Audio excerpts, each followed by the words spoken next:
Hello everyone, स्वागत है आप सभी का एक और नए लेक्चर में। आज की वीडियो में हम 2024 में एसएससी कैट एंड बैंकिंग के होने वाले एग्जाम से रिलेटेड कुछ क्वेश्चंस पे वर्क करने वाले हैं। क्वांटिटेटिव एप्टीट्यूड में basics plus previous year questions पे वर्क करवाता हूं मैं हमारे इस यूट्यूब चैनल पे। हमारी जो करंट यूनिट चल रही है वो है मेंसुरेशन, और उसका जो हमारा आज का नेक्स्ट क्वेश्चन है वो है what is the volume of cube whose surface area is 54 centimetre square.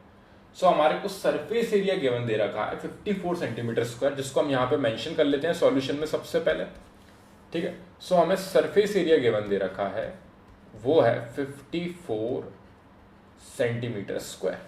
ठीक है, डॉट लगा के स्क्वायर लिखोगे तब भी चलेगा, लेकिन यहाँ पे हम मैथमेटिकली जब भी करते हैं तो हम इस तरीके से लिखते हैं। क्वेश्चन में इस तरीके से लिखा आ जाता है, जिसका मतलब होता है 54 सेंटीमीटर स्क्वायर।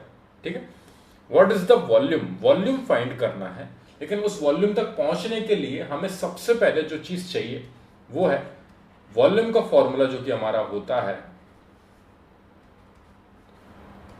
ए क्यूब, जिसमें ए जो होती है वो साइड होती है हमारी क्यूब की। ठीक है, क्यूब एक सॉलिड फिगर 3D फिगर होता है जिसकी सारी साइड्स इक्वल होती हैं। अब यहां पे आप देख सकते हैं इसकी सारी साइड्स इक्वल है, यानी कि जो इसकी लेंथ है वो भी ए है, जो इसकी ब्रेड्थ है वो भी ए है, और जो इसकी हाइट है, ये जो इसकी हाइट है ये भी हमारी ए है। ठीक है, अब यहां पे सरफेस एरिया का फॉर्मूला क्या होता है वो आपको यहां पे इस तरीके से मैं लिख सकता हूं कि 6 स्क्वायर होता है, और डायरेक्टली यहां से वैल्यू फाइंड करके वॉल्यूम में ले जाके रख दूं, लेकिन वो बहुत ज्यादा ऐसा हो जाएगा कि आपको फॉर्मूले रटने पड़ जाएंगे, याद करने पड़ जाएंगे, जो मैं नहीं चाहता हूं। इसलिए यहाँ पे सरफेस एरिया का फॉर्मूला किस तरीके से जनरेट होता है वो मैं आपको बता रहा हूं। अब देखिए, हम यहाँ पे नीचे वाला बेस उठाते हैं, बस सिर्फ और सिर्फ नीचे वाला बेस। सो नीचे वाला बेस जो है हमारा वो एक स्क्वायर शेप में है, क्योंकि इसकी सारी साइड इक्वल है, यानी कि लेंथ और ब्रेड्थ जो है वो भी आपस में इक्वल है। सो ये जो स्क्वायर शेप में हमारा नीचे वाला बेस है, जिसमें ये ए है और ये ए है, देख सकते हो आप, लेंथ और ब्रेड्थ दोनों इक्वल है और दोनों ए है। ठीक है, अब यहाँ पे जब ये दोनों इक्वल है तो हमारा स्क्वायर का एरिया होता है A square. So area of square is equal to A square. क्यों? क्योंकि यहां से देखिए आप, ये पर्टिकुलर आप लेंथ ले रहे हो, उसके बाद यहां पे ये पर्टिकुलर ब्रेड तक आप ऊपर तक इसको कवर कर रहे हो, तो ये पूरा पोर्शन आप कवर करोगे तो आपका इस वाली साइड का मल्टीप्लाई आप इस वाली साइड में करोगे तो आपका एरिया आ जाएगा यहां पे ए स्क्वायर। अब यहां पे ये ए स्क्वायर सिर्फ नीचे वाला बेस है, सिर्फ नीचे वाला बेस है। सेम इस तरीके से ऊपर वाला जो टॉप है उसका भी क्या आएगा एरिया ए स्क्वायर। साइड वाली जो दोनों वॉल्स हैं, ये वाली और ये साइड वाली, ये दोनों वॉल्स भी स्क्वायर शेप में है, जिनका एरिया आएगा ए स्क्वायर। सो देखिए, ये हमारा हो गया बेस का ए स्क्वायर। ठीक है, बेस में एक बार इनको इस तरीके से मार्क करता चलता हूं, ये हमारा हो गया बेस। ठीक है, इसका ए स्क्वायर हो गया। अब यहां पे इसको हम यहां से हटाते हैं, अब हम लेते हैं टॉप। अब ये टॉप मैंने कवर किया, ठीक है, ये टॉप कवर किया तो इसका ए स्क्वायर। देन हमारा यहां पे इसको रब कर देंगे हम यहां से। ठीक है, इस तरीके से रब कर रहा हूं मैं, इसको समझना थोड़ा। अब यहां पे साइड वाले की बात आ रही है, तो ये साइड का भी हमारा क्या हो जाएगा ए स्क्वायर। फिर उसके बाद हमने ये वाला मैं रब कर रहा हूं ताकि कंफ्यूजन ना हो। ठीक है, ये हमने यहां से हटाया। देन हमारा आएगा ये जो इस साइड वाली वॉल है हमारी, ये इस साइड वाली वॉल है, इसका भी ए स्क्वायर। अब हमारी फ्रंट और बैक बची है, फ्रंट का भी ए स्क्वायर हो जाएगा, ये वाली जो हमारी फ्रंट साइड है इसका भी ए स्क्वायर आ जाएगा। एंड देन हमारा जो बैक वाला एरिया बचा है उसका भी हमारा क्या हो जाएगा ए स्क्वायर। यानी कि टोटल हमारा ऐड होके आ रहा है 6a स्क्वायर। ये हमारा सरफेस एरिया होता है, और ये सरफेस एरिया की जगह पे हम यहाँ पे ले जाके 6 स्क्वायर रख देंगे is equal to 54 centimetre square. Unit आप बाद में लगा देना। ठीक है, सो यहाँ पे 6a square is equal to 54, a square is equal to 54 divided by 6।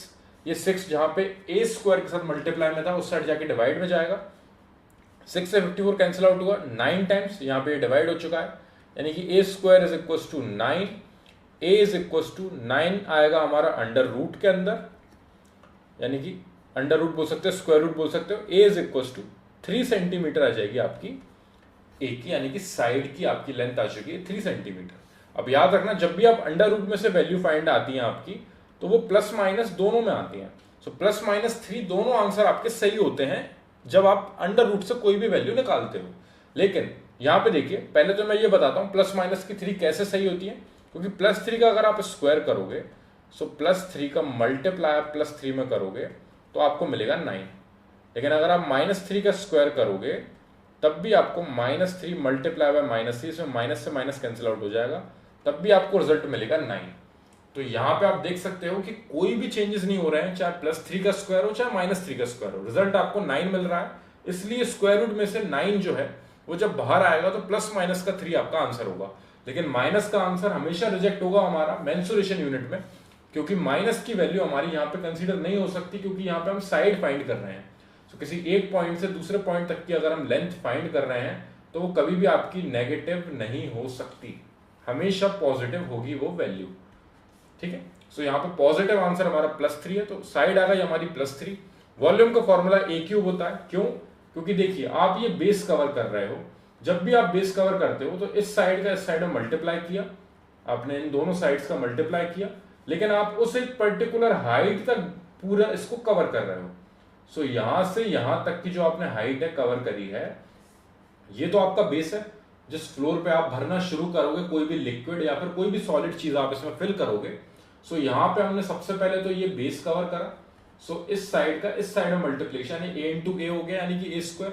और उस हाइट तक जब हम पर्टिकुलर गए तो a हाइट हमने और यहाँ पे कवर करी इसको फिल करने के लिए, उसका और मल्टीप्लिकेशन होने के बाद ये 3 टाइम्स a का मल्टीप्लाई a³ हमारा वॉल्यूम का फॉर्मूला होता है।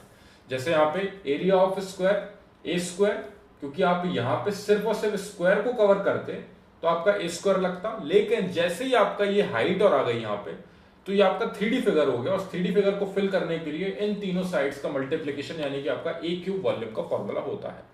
ठीक है, अब इस a³ की जगह पे हम वैल्यू रख देंगे।